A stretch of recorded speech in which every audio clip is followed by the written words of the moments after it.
김지영 솔리더스 인베스트먼트 상무님께서 기다리시고 계시기 때문에 이 발표에 대한 코멘트 듣고 또 김지영 상무님께서 의약품 특허 및 사업개발 전문가이시기 때문에 또 특별히 질문을 드리겠습니다. 이 바이오 제약 산업이 우리 자동차, 반도체를 합친 것보다 시장 규모가 더 크다고 하는데요.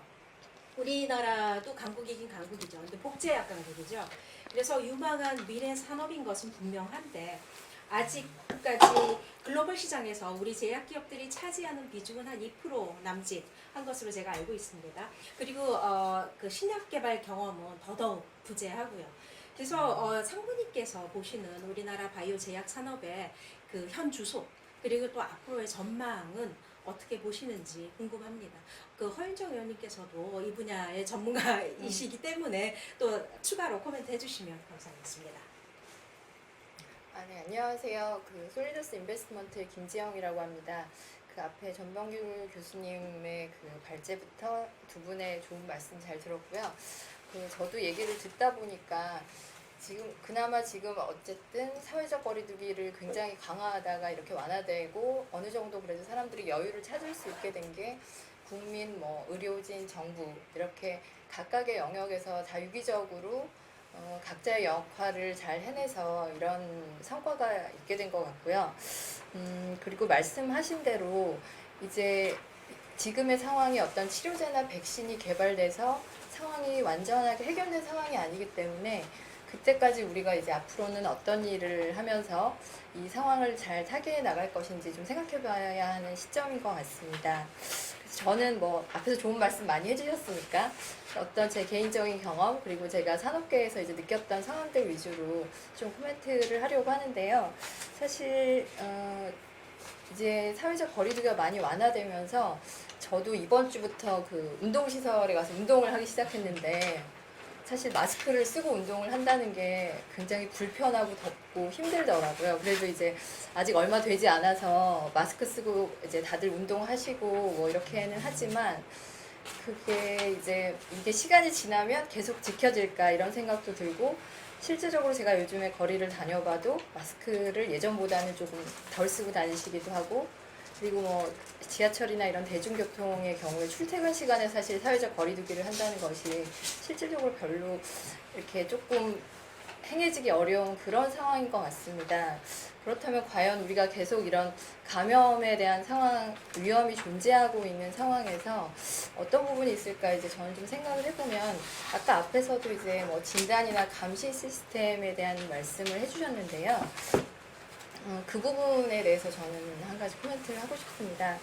이제 저희가 알기로 현재 이제 국내에서 이제까지 저희가 K바이오 이런 얘기를 하면서 굉장히 저희 진단에 대한 이제 우수성을 국내외적으로 많이 인정도 받고 있고 그렇게 하고 있고 그리고 이제 국내에서 환자 확진하는 데 있어서는 분자진단법이라는 상대적으로 굉장히 정확성 있는 방법으로 지금 검사가 시행되고 있는 걸로 알고 있습니다.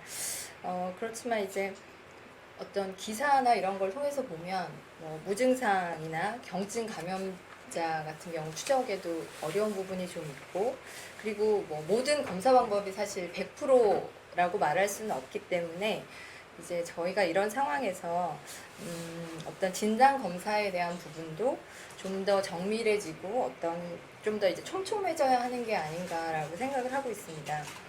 그래서 이런 그러니까 비상 상황과 같은 그런 어떤 사회적 격리가 아니라 생활 방역 체제에서는 이제 좀 위험한 환자군을 보다 빨리 선별해서 이제 대응할 수 있도록 이제 분자 진단보다 좀 더 빠른 검사 결과 나오고 그다음에 장비나 이런 것들이 크게 필요 없이 낮은 비용으로 할 수 있는 그런 항체 진단 키트도 같이 병행해서 저희가 선제적으로 좀 대응할 필요가 있지 않나 생각이 되고요. 그리고 이제 제가 산업적으로도 좀 생각을 해본다면 현재 우리나라에서 이제 외국으로 수출되고 있는 그 진단 제품이 분자 진단 제품, 항체 진단 제품 두 가지가 있는 걸로 알고 있는데요. 개인적으로 제가 아는 투자한 바이오 회사에서도 그 최근에 해외 수출 그 항체 진단 키트 주문이 너무 많이 밀려서 굉장히 바쁜 시간을 보냈다는 얘기를 들었습니다. 그랬을 때 사실 해외에도 그런 수요들이 굉장히 있는 걸로 알고 있고요. 그 산업적으로도 이제 이런 시점에 정부의 어떤 지원이라든지 사회 관심이 좀 더 그쪽으로 있을 수 있으면 좋을 것 같습니다. 그러니까 제가 알기로는 이 진단에 대한 부분이 아무래도 이제 정확한 것이 굉장히 중요한 부분이다 보니까 우리나라는 좀 분자진단 쪽에 좀 더 효율성 있고 정확한 쪽에 맞춰져 있었던 것으로 알고 있는데 뭐 최근에 미국 FDA 뭐 가이드라인이나 이런 데서도 항체 진단도 그 나름의 어떤 신속 진단 키트로서의 그런 유용성에 대한 부분이 역할을 한다라는 그런 코멘트가 있었고요.